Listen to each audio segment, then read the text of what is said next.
Savoir s'occuper de ses besoins en relation, c'est tout un programme, vraiment. Comment satisfaire votre besoin d'être aimé, d'être reconnu, d'être accepté, de vous sentir important, votre besoin de liberté, votre besoin de paix, d'harmonie, tous ces besoins-là dans vos relations affectives. D'abord, il faut savoir que la seule personne responsable de la satisfaction de vos besoins, là, c'est vous-même. Personne d'autre que vous n'a la responsabilité de deviner vos besoins ni de les prendre en charge. Vous croyez que ce que je vous dis là, c'est peut-être pas juste? Écoutez bien la suite.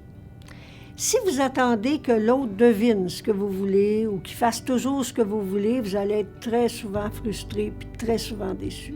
En plus de ça, là, ça va créer des conflits dans vos relations parce que vraisemblablement, vous allez faire à l'autre des reproches, vous placer en victime s'il ne satisfait pas vos besoins. L'autre ne peut pas deviner vos besoins. La croyance que s'il vous aime vraiment, il peut le faire, c'est faux. Je vous le dis par expérience parce que j'y ai cru à cette croyance-là. Le problème en relation, c'est qu'on pense encore comme des enfants. Quand on était enfant, nos parents devaient deviner nos besoins puis les prendre en charge. C'était une question de survie, mais aujourd'hui, on n'est plus des enfants.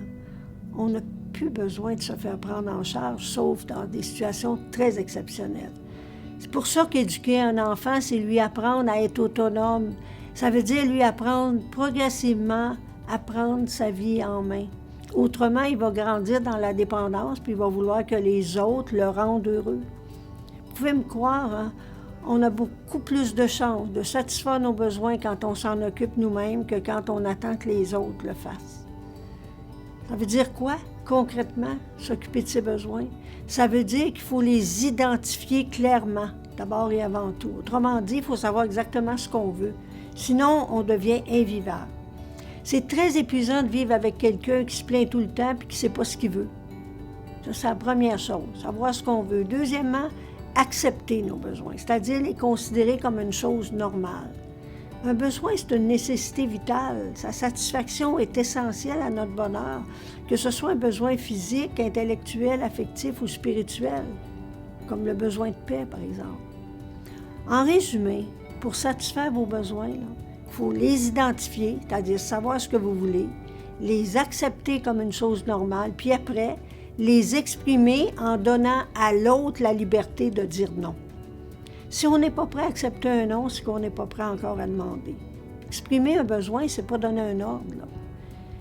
Il y a aussi une façon d'exprimer nos besoins pour obtenir plus de satisfaction. Quand j'ai écrit mon livre « Savoir s'occuper de ses besoins en relation », j'ai pensé à tous ceux qui, comme moi, autrefois, considèrent l'expression d'un besoin comme humiliant, puis qui, en même temps, sont tannés d'attendre que les autres les prennent en charge.